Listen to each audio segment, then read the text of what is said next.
ঘরে ঘরে একটা অশান্তি আছে, সেটা হলো জিন এবং দুষ্ট জিনের উপদ্রব এবং ব্ল্যাক ম্যাজিকের সমস্যা, যেটা আমরা বুঝি না। স্পিরিচুয়াল সমস্যা, আধ্যাত্মিক ভেতরগত সমস্যা আমাদের শেষ করে দিচ্ছে। হঠাৎ স্বামী স্ত্রী অশান্তি, কোনো কারণ নেই। দুজন বোঝেন যে কেন আমি রাগ হয়ে যাচ্ছি, অহেতুকি চেতে যাচ্ছি, অহেতুক রাগারাগি করে ফেলতেছি। আসলে কাহিনী করতেছে কে? শয়তান। এখানে দেখা যায় অনেক সময় আপোষের তাবিজ করে আত্মীয় স্বজনে ধ্বংস করে, অনেক সময় শয়তান, অনেক সময় নানাভাবে নিজেরা শয়তানের জালেবন্দী হয়ে যায়। এই সমস্যা নাই এমন একজন মানুষও পাওয়া সম্ভব না। নবী করিম সাল্লাল্লাহু আলাইহি ওয়াসাল্লাম বলেছেন, তোমাদের সবার সাথে শয়তান আছে যে তোমাদেরকে ক্ষতি করার চেষ্টা করে। অতএব সবার সাথে যেহেতু আছে, সবাইকে ক্ষতি করার চেষ্টা করে। উপায় কি? রুকিয়া। অনেক ফ্যামিলিতে আছে বাচ্চা কাচ্চা অস্বাভাবিক নষ্ট হয়ে গেছে।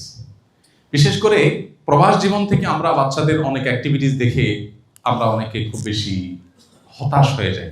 বাচ্চাদের লালন পালনের ক্ষেত্রে একটা তো হলো তাদের চাহিদাকে নিয়ন্ত্রণ করা, সব চাহিদা পূরণ না করা। দ্বিতীয়ত হলো তাদেরকে ভালো পরিবেশ দেওয়া, হ্যাঁ। তৃতীয়ত তাদের জন্য দোয়া করা। চতুর্থ হলো তাদেরকে সঙ্গ দেওয়া, সময় দেওয়া, সেরকম শিক্ষা প্রতিষ্ঠান নির্বাচন করা।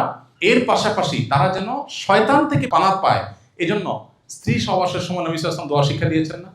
দেখেন দোয়াটার অর্থ খেয়াল করেন, আল্লাহুম্মা জান্নিবনা ওয়া জান্নিবিশ শাইতানা মা রাযাকতানা। আল্লাহ আমাদেরকে এবং আমরা যে এই শারীরিক সম্পর্কের মাধ্যমে যে নেক্সট সন্তান পাবো, যে সন্তান পাবো, এই সন্তানকে আর আমাদেরকে শয়তান থেকে রক্ষা করে। দেখেন ওই টাইমে দোয়া হলো শয়তান থেকে, কারণ শয়তান তখন থেকে মানুষের শত্রুতা করে।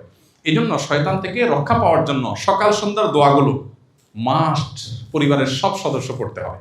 এই রুকিয়া এখন ঘরে ঘরে নাই। কোরআন তেলাওয়াত উঠে গেছে, অনেক ঘরে তেলাওয়াত হয় কিন্তু আস্তে আস্তে হয়। কোরআন তেলাওয়াত শয়তান দূর করে।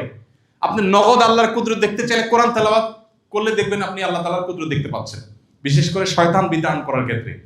এই কোরআন তেলাওয়াতটা একটু উচ্চ স্বরে করা বাসা বাড়িতে, তাহলে শয়তান দূর হয়।